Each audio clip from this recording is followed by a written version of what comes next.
Paz y bendiciones, queridos hermanos en Cristo Jesús. Sean bienvenidos a este estudio de Escuela Sabática más, un miércoles más, en el cual estamos haciendo nuestro resumen semanal de la Escuela Sabática, en el cual vamos a ver de qué trata la escuela y tratar de entender algunos conceptos ahí que nosotros vamos a manejar para que podamos hacerlo de la mejor manera posible. Ya llegó mi hija, 10. Bienvenidos a todos. El Señor les bendiga. Qué bueno que están con nosotros. Y bueno, pues deseo en el Señor que pueda yo servirles a ustedes. Vamos a comenzar con esta escuela sabática. Es la lección número 9, hermanos. Es la lección número 9 que lleva por título Yahvé, experiencia de redención. Ese es el título de la escuela sabática de hoy. Hermano, tiene unos pasajes de veras, pero preciosos. Léanlos, hermanos. El Salmo 77 es una bellísima poesía acerca de la redención de Dios y cómo a Dios le estamos agradecidos por esa redención. Léanlo, hermanos. Está muy interesante. También, hermanos, Isaías 43, 1 al 21, que, hermanos, lo aparté aquí porque está de veras muy hermoso. También lean Isaías 43, habla de Jehová, que Él es el único redentor. Ese pasaje precioso. Cuando nos subyuga, hermanos, solamente de escuchar cuando dice, cuando pases por las aguas yo estaré contigo. Y si por los ríos no te anegarán, cuando pases por el fuego no te quemarán ni la llama arderá en ti. Porque yo, Jehová, Dios tuyo, el Santo de Israel, soy tu Salvador. Y amén. ¿Quién dice amén a eso? Porque esos pasajes nos llenan de alegría, nos llenan de gozo, nos llenan de confort. Nos hacen, hermanos, que podamos sentirnos seguros en ese Dios nuestro. Yahvé. Experiencia de redención. Hermanos, hay un término que espero que mi hija lo ponga para el YouTube, que es Goel. Es G-O, comita-El. E-L, que es el Redentor. Acuérdense que el Dios Redentor, Goel. Cuando hablamos de Goel, déjenme para que pongamos en contexto lo que es el Redentor, ¿sí? El Goel, que es el Redentor, eso lo pongo solamente como contexto. No creo que lo vayan a tratar en la escuela sabática ustedes el sábado, pero para que entendamos mejor ese asunto. Bien, el Goel, hermanos, el Goel es de alguna manera es vamos a decirlo así, que es el Redentor. Miren, por ejemplo, Ruth, la moabita. ¿Se acuerdan de Ruth? Sí, esta Ruth se había ido regresa con su suegra Noemí. Regresa después de una serie de circunstancias que tuvieron allá en la tierra donde estaban, en Moab. Se regresan, ella es moabita. Se viene con su suegra y se vienen a Israel, pobres, abandonadas y bueno, desoladas, las pobres, viudas, las dos. Ustedes conocen ese famoso pasaje, no me pidas que te deje ni me aleje de ti, etcétera. Todo ese precioso pasaje donde Ruth le profesa amor eterno a esta mujer que es su suegra y se vienen juntas. Llegan a Israel, hermanos, y entonces el Señor nuestro Dios, Jehová nuestro Dios, hace y prevé para ellas y les prevé muchas cosas. Ella, Ruth, va a ir hacia lo que vimos la vez pasada. ¿Se acuerdan la semana pasada que hablamos acerca de que las leyes eran para bendecir? Bueno, la ley del que sembraba. Esa Ruth, que ya hablamos de eso, esa Ruth se fue al campo de un hombre llamado Boaz. Y este Boaz, ¿sí? Cuando se da cuenta que ella está recogiendo, según la ley le permitía que si se caía algo de la siembra, de que los que iban cosechando, tiraban algo sin querer, los pobres podían recogerlo y llevárselo, era para ellos, no tenían derecho de ellos de regresar por más, sino que tenían que dejarlo. Cuando vos se da cuenta de que ahí está Ruth, dice, ¿quién es esa mujer? Dice, y le platicaban el asunto de lo que hizo con su suegra, dijo, wow, esta mujer sí, échale más, tírale más, como que le tiras más, y le tiraban más y ella se llevaba más. Entonces ella se fue a su casa, le mostró a la suegra dijo, oye, qué bien, ¿en dónde fuiste al campo de Boaz? ¿Qué crees? Por pura casualidad, no, qué casualidad, diosalidades. Dios, Noemí le dice, Dios nos ha bendecido. ¿Por qué? Porque Él es pariente cercano y Él puede redimirte. La ley del levirato decía que si la mujer viuda no tenía hijos con ese hombre, con su esposo, y el esposo moría, podía pasar a uno de los hermanos o de los parientes más cercanos para que éste la redimiera, tuviera prole con ella y ella diera a nombre a la casa del difunto, del primer difunto, del esposo original, para que así no se perdiera el nombre de aquellos. Entonces se llamaba la ley del levirato, que es una ley que es para redimir el nombre de aquellas personas. Bueno, Boaz era pariente cercano. hay un momento en el cual el pariente cercano, hay otro más cercano que él, pero él decide no hacer la redención, no hacer el del Goel, no hacerle de Goel, y entonces le dice, tú hazlo. Y hay una ley también que se llama el descalzado, que le quita el calzado, y entonces le dice, con esto pruebo de que tú no quieres, y yo sí quiero, y bueno. Y ya entonces Boaz toma a esta mujer como esposa, y él se vuelve el Goel, el redentor de esta mujer. Y le da nombre para el primer esposo, el esposo que tenía, no era el primero, era el único. Ya después se casa con ella, ahora es otro esposo. Pero bueno, ese papel, eso es lo que hace el Redentor. Es lo que hace el Redentor. Y lo tiene que descalzar. Bueno, ahora, cuando viene Juan el Bautista y ve a Jesús y le dice, ese es el Cordero de Dios, el que quita el pecado del mundo, y les dice a ellos, Él es más fuerte que yo, más poderoso que yo. Él dice, hará esto, esto y esto y esto, del cual dice él, yo no soy ni digno de desatar la correa de su calzado.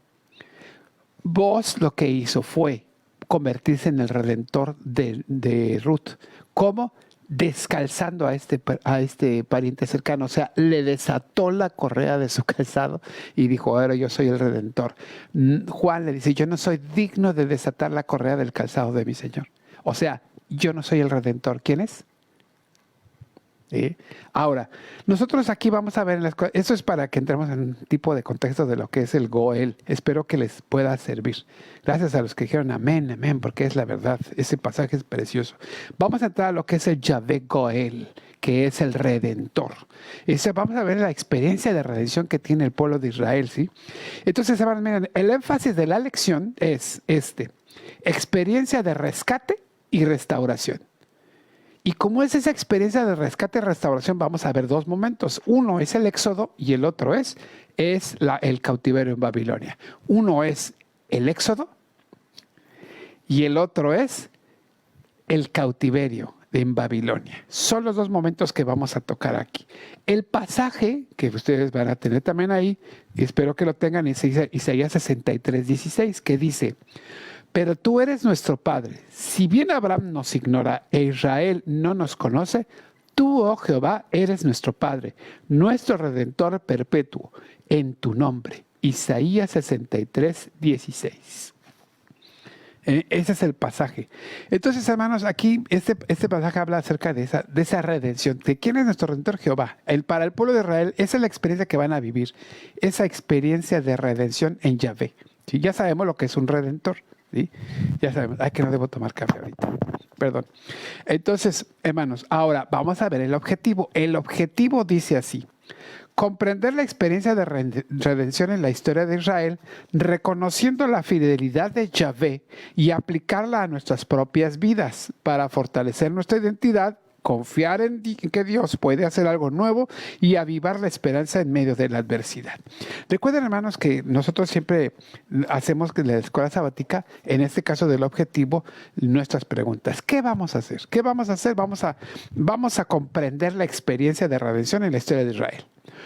¿Cómo lo vamos a hacer? Lo vamos a hacer reconociendo la fidelidad de Yahvé. Aunque dicen las letras ahí, yo acuerden que ya se me pegó lo de Yahvé y ahora yo digo Yahvé. Y aplicarla a nuestras propias vidas. Entonces, reconocer la fidelidad de Yahvé y aplicarla a nuestras propias vidas. ¿Para qué lo vamos a hacer, hermanos? Bueno, para hacer esto, para fortalecer nuestra identidad. Uno, confiar en que Dios puede hacer algo nuevo y avivar la esperanza en medio de la adversidad. Fíjense las cosas que vamos a hacer, esas tres cosas vamos a hacer, ¿sí? ¿Para qué? Para fortalecer nuestra identidad, confiar en que Dios puede hacer algo nuevo y avivar la esperanza en medio de la adversidad. Eso es lo que va a suceder en nuestra escuela sabática, y el sábado eso es lo que ustedes tienen que estar manejando o cuidando o haciendo con nuestros hermanos allá en la iglesia. ¿Sí? Dirijan los hermanos ustedes, que no se desvíen, que no se vayan para otro lado, porque seguro el sábado vi a algunos hermanos en el Face y empezaron a hablar de la ley y se soltaron a decir un montón de cosas y nada que ver con la escuela sabática. Así que, hermanos, ustedes que sí saben, guíen la escuela sabática. Hermanos, miren, el pueblo de Israel es la historia de la redención, hermanos. Si hay un pueblo que recibió la redención del Señor, ese fue el pueblo de Israel. fue el pueblo de Israel. Ellos lo vivieron, ellos lo tuvieron. Ahora, ¿sí? Dice un canto, ¿no? Basado en Isaías 51:11, que dice, ciertamente volverán los redimidos de Jehová, volverá nación cantando, y gozo perpetuo habrá sobre sus cabezas. Y luego sigue la segunda parte. El texto que está ahí, si se lo sabe, cántelo, por favor. Ahorita, ¿no? Conmigo. Bueno, ese es el canto. Luego dice que tendrán gozo y alegría, y el dolor y el gemido huirán. ¿Sí? Entonces, el pueblo de Israel, si algo sabe, es de redención. Ellos viven la redención. Dios los rescata de la esclavitud y los guió por el desierto. Los llevó hacia la tierra prometida, y esta experiencia de redención, hermanos, se convirtió en el tema central que cruza todo el Antiguo Testamento. Todo el Antiguo Testamento. Todos los reyes, los profetas, los salmos, todos apuntan hacia allá. Y nos sacó de Egipto y nos liberó con brazo extendido, con brazo fuerte. Entonces, Israel, hermanos, recibe esa bendición. Israel recibe esto de Dios, ¿sí? Porque sí dicen todos, cantan conmigo y tendrán gozo y alegría. Muy bien, hermanos. Entonces el pueblo de Israel lo que está recibiendo es bendición, pero no porque fuera un gran pueblo, ni que fuera el mejor. No, hermanos, no era el mejor pueblo. Es más, no era ni el más grande. Había más grandes, Egipto y otros pueblos, los asirios, y había otros pueblos mayores, más grandes. No, era el pueblo, incluso era el más insignificante, hermanos. Era el más insignificante de todos los pueblos. Lo dicen en Deuteronomio 7:7. ¿Sí? Era una multitud de esclavos sin fruto. Es más, hermanos, comenzaron así, miren, insípido, como una incipiente, perdón, no insípido, sino incipiente, perdón, dije la palabra incorrecta. Incipiente. Uno, Abraham, y luego los hijos, el hijo, y luego el nieto, y luego los otros, familias. 70 personas se fueron allá a Egipto. O sea, no era ni pueblo, era un grupo un conglomerado de familias nada más, no era pueblo. Bueno, allí se multiplican y llegan a ser muchos, pero a final de cuentas estaban siendo esclavos. Espero que no se enojen mis hermanos porque tomó café. Sí, entonces en el Éxodo, ellos están ahí, son un montón de esclavos, parece que no tienen futuro, pero el Señor, ¿qué hace? Los rescata. El Señor va por ellos. Paga el precio de su redención y va por ellos. Entonces, ahí es donde Dios les dice en Éxodo 6:7, cuando dice, por tanto dirás a los hijos de Israel, yo soy Jehová, y yo os sacaré debajo de las tareas pesadas de Egipto, y os libraré de servidumbre, y os redimiré con brazo extendido y con juicios grandes, y os tomaré por mi pueblo, y seré vuestro Dios, y vosotros sabréis que yo soy Jehová vuestro Dios, que os sacó de debajo de las tareas pesadas de Egipto. Éxodo 6:6-7. Vean cómo el Señor está haciendo que el Éxodo, hermanos, se torna en un evento que los hace surgir, ¿sí? Y los vuelve como una nación. De ser un pueblo oprimido, de ser un grupo de personas que estaban siendo esclavizados en un lugar, se convierten entonces en un pueblo que es el pueblo de Dios. Y van ellos, van siendo sacados de Egipto con brazo fuerte. ¿Bien? Y ustedes saben lo que pasó, las plagas y cómo Dios va saliendo. Ellos están en el desierto, se juntan en el mar, parece que van a ser aniquilados por el enemigo, y en ese momento se abre el mar, ellos pasan por lo seco y echó a la mar a los que los perseguían, jinete y caballo, echó a la mar. Hey, hermanos, entonces vemos cómo el Señor está haciendo algo por el pueblo, ¿sí? Hermano, nosotros estamos atentos a lo que nos está exponiendo, no nos molesta. Gracias, hermana. Dios le bendiga, hermana. Dios le bendiga a Ortiz Martel, porque dice que no nos molesta que tomen café. Gloria a Dios, hermana. Muchas gracias, hermana. Ahora, hermanos, entonces, allí ellos son redimidos. Esa proeza los redime, los compra, los lleva, los saca, los pone en otra posición, los va trayendo, ¿sí? Los va redimiendo. Entonces, esto que es el Goel, ese es Jehová, Yahvé, Goel, actúa allí. Y esto lo van a recordar toda la vida. Hasta el día de hoy, ellos saben que Yahvé es Goel, que Yahvé es el que los ha redimido porque los sacó de Egipto. Hasta el día de hoy lo saben. Esa es la historia que cruza todo el Antiguo Testamento, incluso habla del Nuevo, y hoy los judíos que no han creído en Cristo siguen teniendo eso como referente. Ahora, después de ahí, de todas las vicisitudes, todas las que están pasando, pues ellos llegan al momento en el cual son exiliados a Babilonia. y son llevados durante 70 años. Allí en Babilonia, hermanos, tienen una experiencia dolorosa, porque imagínense, después de ser el pueblo sacado de Egipto, con mano poderosa, el Señor mostrándose ante todos los pueblos, venciéndolos a los heveos, fereceos, jebuseos y todo lo que termine en neos, los van derrotando. Jericó van cayendo las murallas, van tomando las tierras, van poseyendo, filisteos no les pueden hacer frente, gigantes caen delante de ellos ante muchachitos que solo traen unas cuantas piedras y una onda. Y entonces estamos viendo cómo avanza y avanza y avanza el pueblo de Israel, se pone y se yergue como un pueblo poderoso, una nación fuerte, todo el mundo le cree bien, se vuelve poderoso, se vuelve rica. Moisés, dijo Salomón, con su gran templo, y iban personas de todo el mundo, hasta grandes príncipes y reinas iban a ver para ver la gloria de Israel. Después de tener todo eso, hermanos, ¿qué sucede? ¡Pum! Se los llevan cautivos. ¡Qué vergüenza! ¿Verdad? Qué vergüenza, qué pena tienen que pasar. Es una experiencia realmente dolorosa. Pero, hermanos, ahí también eso se convierte en un momento de redención. Porque gracias a la obra de Dios, quien trató con el pueblo, porque no nada más fue así como así, trató con el pueblo para ganar su corazón. O sea, fíjense nada más. Trató con el pueblo para ganar su corazón. Se los conquistó y Él quiere devolverles su esperanza y darles fuerza para retomar la tierra prometida. Entonces vean, hermanos, cómo el pueblo de Israel, si alguien sabe de redención, es ellos. Ellos van a reconstruir su nación.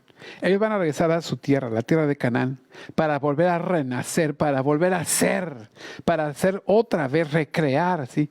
Surgen de entre las cenizas y se vuelve esto una experiencia gozosa para el pueblo de Israel.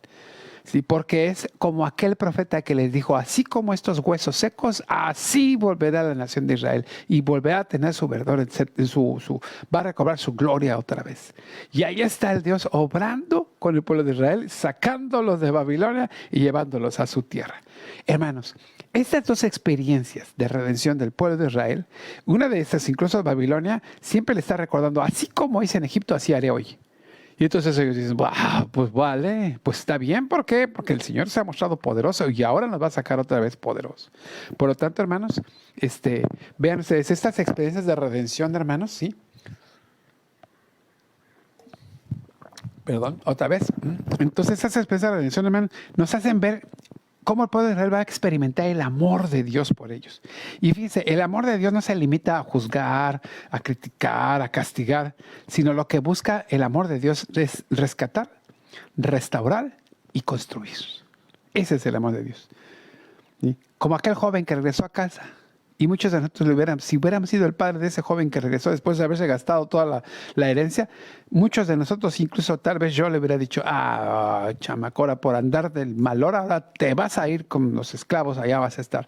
O le hubiera dicho, te lo advertí, te lo dije, que no te fueras. O le hubiera dicho, no te conozco, me hubiera agarrado las vestiduras y hubiera dicho, no te conozco, no eres mi hijo, ya. No, hermanos, ¿qué hace lo que hace el padre?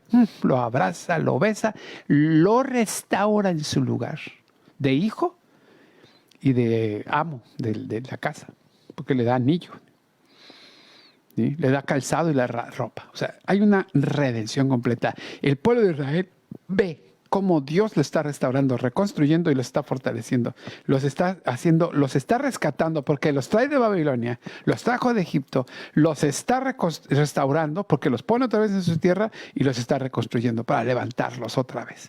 Esto es lo que hace el Señor a través de esa experiencia. Es el amor de Dios, hermanos, que el que no se cansa de amarnos y de darnos y de salvarnos y de ayudarnos. Es un amor que se manifiesta en la liberación de la opresión, se manifiesta cuando los guía en el desierto, se manifiesta en el retorno hacia la esperanza. Después de estar 70 años allá, los retorna. Viejitos que estaban ahí, que eran muy viejitos y que vieron la gloria del templo primero de Salomón, cuando regresan allá y ponen la primera piedra del que va a ser el siguiente templo, lloraban porque recordaban aquello que tenían. Y ellos entonces se fincaba la esperanza de que volvería a esto. No lo iban a ver, no, pero iban a saber. Pero ellos se tenían la esperanza de que iba a volver a hacer eso. Se iba a tener así. Entonces, hermanos, la Biblia va a describir siempre el carácter de Dios. Y esto me fascinó, yo escribí incluso en el Facebook, lo puse por ahí a ver si alguien lo leyó. La Biblia describe el carácter de un Dios que se identifica con la suerte de su pueblo. Un Dios que comparte sus alegrías y sus penurias. un Dios que se compadece de su sufrimiento y que se compromete a restaurar lo que está roto y a dar vida aún a lo que está muerto. Ese es el Dios que tenemos. Ese es el Dios poderoso. Hermanos, es tremendo. Esto es muy cantante, ¿verdad? Muy musical. Hermanos, ese es. Entonces, hermanos, tenemos que entender tres cosas, hermanos, ¿sí? Que Yahvé es una experiencia de identidad sólida. Que nos da una experiencia de una identidad sólida. Yahvé es una experiencia de obras inimaginables y Yahvé es una experiencia de esperanza cierta, de algo que nos llega, ¿sí? De algo que está para nosotros, hermanos, ¿sí? Hermanos míos, cuando hablamos de la identidad sólida, en Isaías 43, 1 al 21, que les voy a decir de qué tratan. Bueno, esto se los había platicado, ¿no? De Isaías 43, el Redentor que les dije, ¿no? ¿Se acuerdan?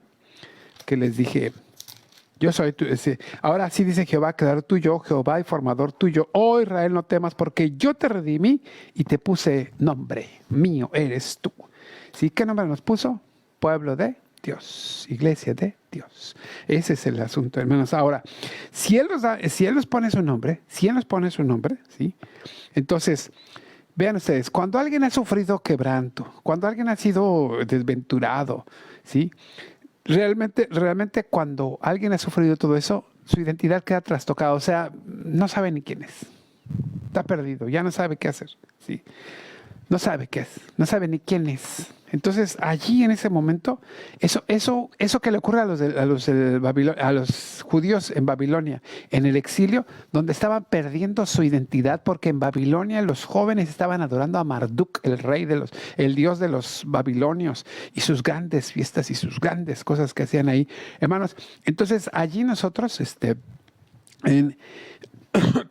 allí el pueblo de Israel estaba perdiendo su identidad, ya no sabían quién era, ya estaban perdidos, ya se sentían más babilonios. Nos pasa lo que a los Estados Unidos, cuando se va alguien a Estados Unidos, se siente americano, pero es moreno y de bigote y bueno, chaparro, y así como yo, así. Pero ya se siente gringo y habla inglés y todo. Hermanos, ellos estaban perdiendo su identidad. Eso le pasó a ellos ahí en el cautiverio, ¿sí? El pueblo incluso dudaba de lo que era. Pero entonces allí en eso es cuando entra Dios.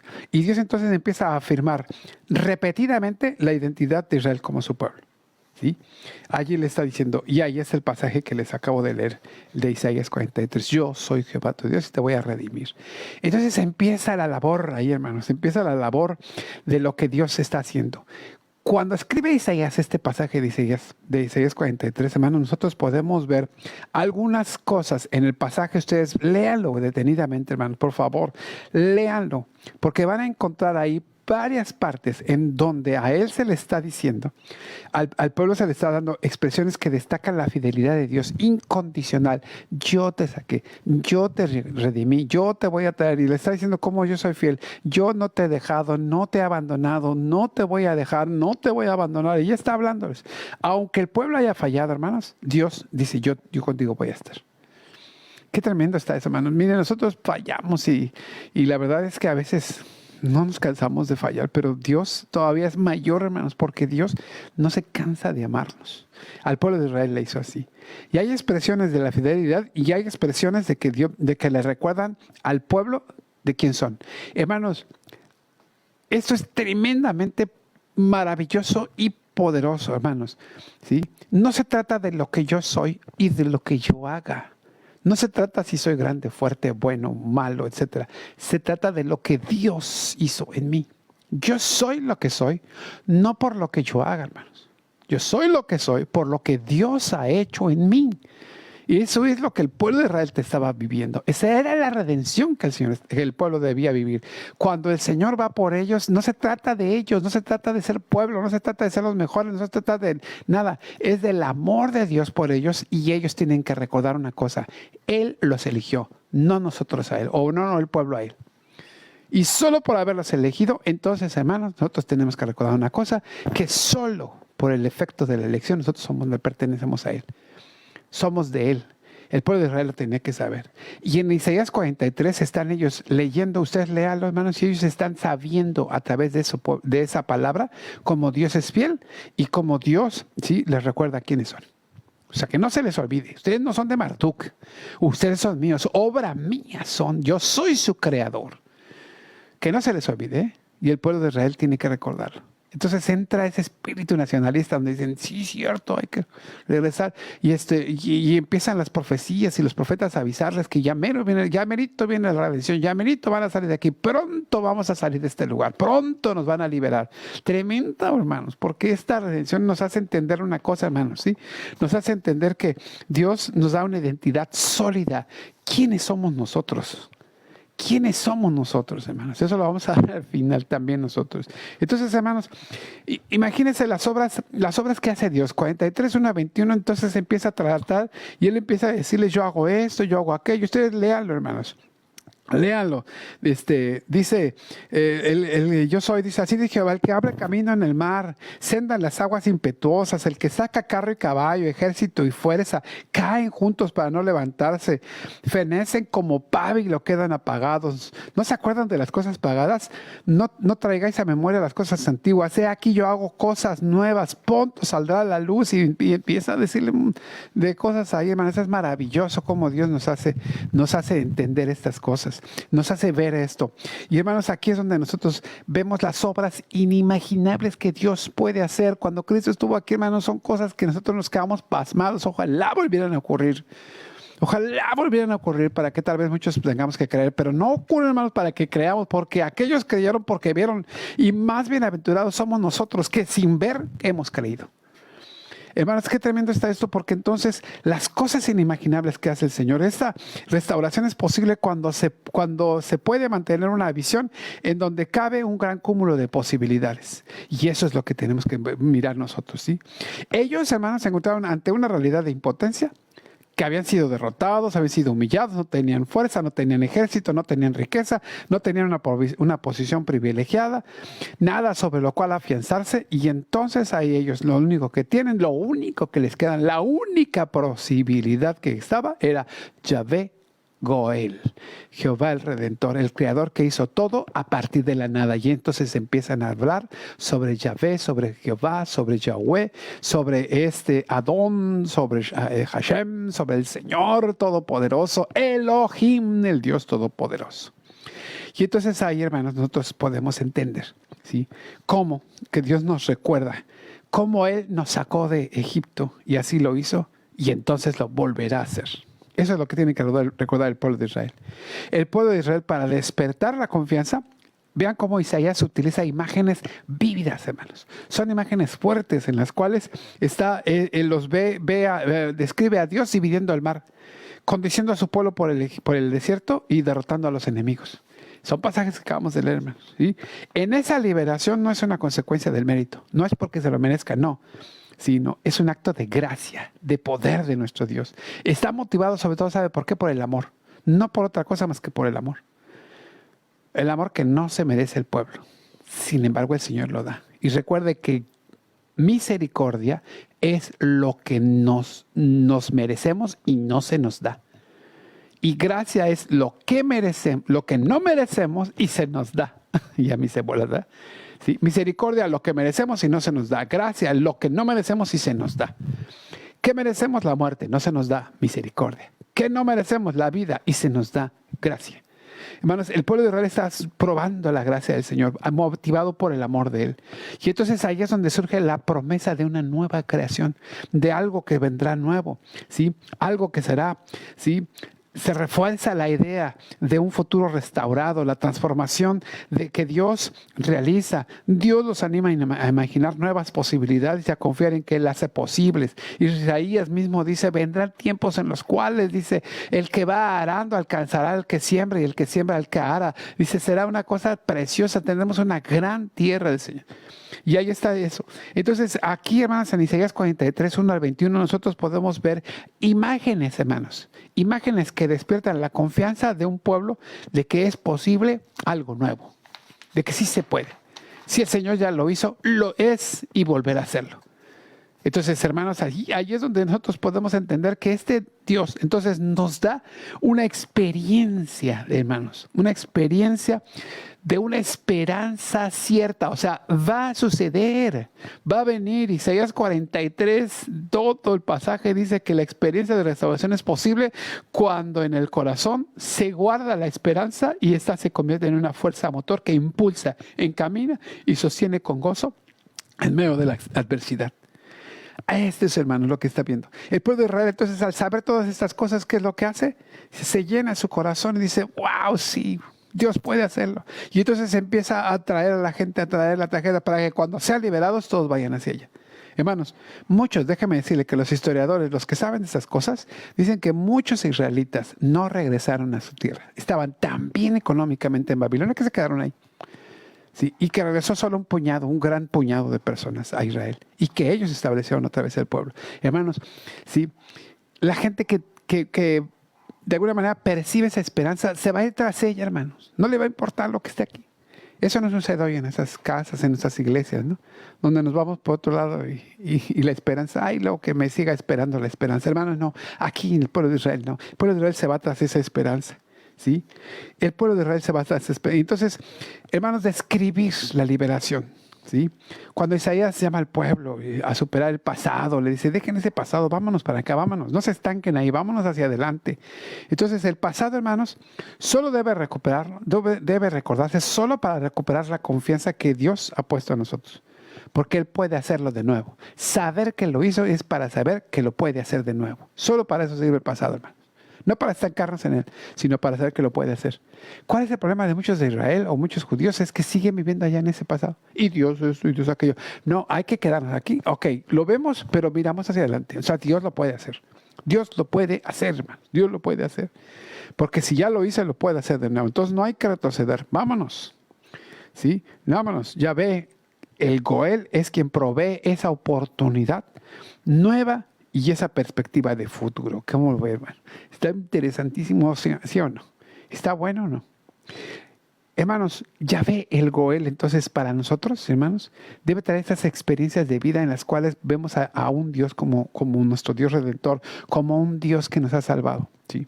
Entonces, esa experiencia de redención que Dios proveyó constantemente, nos debe impulsar a nosotros a creer en la posibilidad de la transformación, en la posibilidad de reparar nuestras vidas, en la posibilidad de llenar nuestros corazones y de así, hermanos, salir hacia una celebración que nuestra boca proclame, una proclamación de alabanza porque Dios nos va a redimir. Dios está con nosotros. Hermanos, miren, mucho de lo que nosotros estamos diciendo lo vivimos en situaciones como esta. Cuando alguien fallece, ¿qué decimos? Porque el Señor mismo, con aclamación, con voz de arcángel y con trompeta de Dios, descenderá del cielo. Y los muertos en Cristo resucitarán primero. Y los que estemos vivos seremos transformados. Esa palabra nos llena de alegría, de gozo y de esperanza. Si ya lo hizo, ¿qué se sucederá, hermanos? Volverá a hacer. Nos volverá, como aquellos huesos secos, a levantar, a restaurar. Eso es lo que hace Dios. Job lo dice, no dejarás que yo me quede en la corrupción. David también dice eso, o algo parecido a eso. No dejarás que tu santo vea corrupción. Yo espero mi redención, mi redención, decía Job. Hermanos, entonces nosotros tenemos una vida, hermanos, en la cual podríamos contar tantas experiencias, hermanos, una gran cantidad de experiencias acerca de la redención de Dios. Cómo el Señor ha afirmado nuestra identidad como hijos o hijas amados de Dios. Que eso es lo primero que tenemos que recordar, una identidad que Dios nos da a nosotros. Somos sus hijos, debemos recordarlo. Somos sus hijos. ¿Por qué, hermanos? No porque seamos los más guapos, los más grandes, los más bellos, los más poderosos, no. ¿Por qué? Porque Él nos escogió. Dice Juan 11, 1, 11 y 12, dice que a los suyos vino y los suyos no lo recibieron. A los que creen, a los que le recibieron les dio potestad llamados hijos de Dios. Estos no son engendrados ni de varón, ni de carne, ni de sangre, sino de ¿quién? De Dios. O sea, Dios lo hizo. El Espíritu de Dios fue el que nos impulsó a ir hacia Él. Y entonces Él es el que nos escoge, Él es el que nos libera, Él es el que nos restaura. Y entonces al ponernos en una nueva identidad, como dice Pedro, ustedes son piedras vivas. ¿Sí? Piedras vivas, Juan 1:11. Eso, gracias, hija. Piedras vivas, dice. Por lo tanto, nosotros, hermanos, pertenecemos a Dios. Incluso, ¿cómo se llama nuestra iglesia? Iglesia de... Exactamente. Entonces esas experiencias, hermanos, son de cosas que no podemos ni imaginarnos. Cómo Dios nos ha rescatado de las tinieblas y nos ha traído a su luz admirable. Cuando nadie me amaba, cuando no creí que nadie pudiera amarme, el Señor vino y me amó. El Señor vino y me mostró. Porque yo pensé, hermanos, que no había nada para mí. Hasta ese día que el Señor se me presentó, que ya lo he platicado yo en mi testimonio, en el cual se me presentó, no lo vi, no vaya a pensar que me deschaveté, no, hermano, pero cuando se me presentó a mí fue a través de la muerte de mi padre, cuando yo me di cuenta de que Dios tenía un plan perfecto y maravilloso para mí y no solamente quedarme donde yo estaba. Entonces me di cuenta como el Señor tenía esperanza para mí. Hermanos, nos hace surgir, hermanos, en la esperanza, hermanos. La esperanza de surgir en circunstancias en las que se sentía uno perdido, en las cuales ya yo pensé que ya no íbamos a dar, hermanos. Bueno, esas experiencias casi seguido las tengo, en las cuales digo, ay, ya no. Y nada más levanto mis manos para tomar agua y otra vez, y el Señor viene y el Señor actúa. Y el Señor nos provee y el Señor es bueno, hermanos. Nos restaura incluso después del quebranto. Hemos tenido momentos, usted ha tenido momentos de dolor muy difíciles. Cómo el Señor nos va levantando su palabra, el amor de los hermanos, la comunión. Cómo el Señor nos va restaurando, nos va llenando de su presencia, de su Espíritu Santo y nos va dando consuelo y fortaleza, hermanos. Todas esas son experiencias que vivimos nosotros. Hemos vivido con Dios, hermanos, el hecho de que cuando pasan estas cosas, entonces brota de nuestro corazón una alabanza al Señor.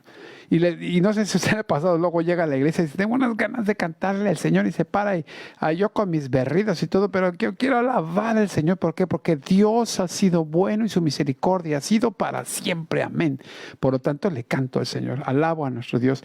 Y eso es un canto nuevo. Es un canto espontáneo, donde el corazón se abre agradecido por nuestro Dios, por todo lo que hemos visto. Hermanos, todas estas cosas hay que reflexionarlas, incluso anótelas, piense en ellas, para que cuando usted vea la experiencia de Dios en su vida, usted se dé cuenta de una cosa, de que usted es hijo de Dios. Para que usted pueda percibir, hermanos, que Dios puede hacer cosas que ni usted mismo se imagina. Como por ejemplo, cuando sentamos esa paz que sobrepasa todo entendimiento. Para que nosotros nos demos cuenta de que hay esperanza más allá. Más allá de... Y que no solamente estamos aquí, sino que nuestra vida está escondida con Cristo. Y para que nosotros podamos ser restaurados del quebranto. Para que así, y solo así, hermanos, nosotros podamos vivir una vida de alabanza para el Señor. Que va a brotar de nuestro corazón por lo bueno que Dios ha sido con nosotros. Por lo tanto, hermanos, la conclusión dice... Las experiencias de redención y restauración en la historia de Israel revelan la inquebrantable fidelidad de Yahvé, un Dios que actúa con amor y poder para rescatar a su pueblo de la opresión y la desesperanza. Su obra trasciende lo imaginable, ofrece restauración, nueva identidad y esperanza cierta. Esta experiencia no se limita al pasado, sino que se presenta como una promesa viva para cada uno de nosotros. Confiemos en la capacidad divina para transformar nuestras vidas, cultivando una relación con un Dios que se compadece y restaura. Dejemos que su amor nos impulse a buscar su redención personal y a compartir su mensaje de esperanza con otros. Con un poco de ira escondí mi rostro de ti por un momento, pero con misericordia eterna tendré compasión de ti, dijo Jehová, tu Redentor. Isaías 54, 8. Y hermanos, esa es la bendición que nosotros tenemos ahí. Ahora, hermanos, ¿qué tenemos que hacer, hermanos? Solamente recuerde esas experiencias, hermanos. Recuérdelas, almacénenlas en su corazón, escríbalas y entonces diga, yo soy hijo de Dios. Él me ha restaurado, Él me ha hecho una nueva criatura, ¿sí? Y ya no vivo yo ya más, ahora vive Cristo en mí. Que el Señor les bendiga. Paz a ustedes.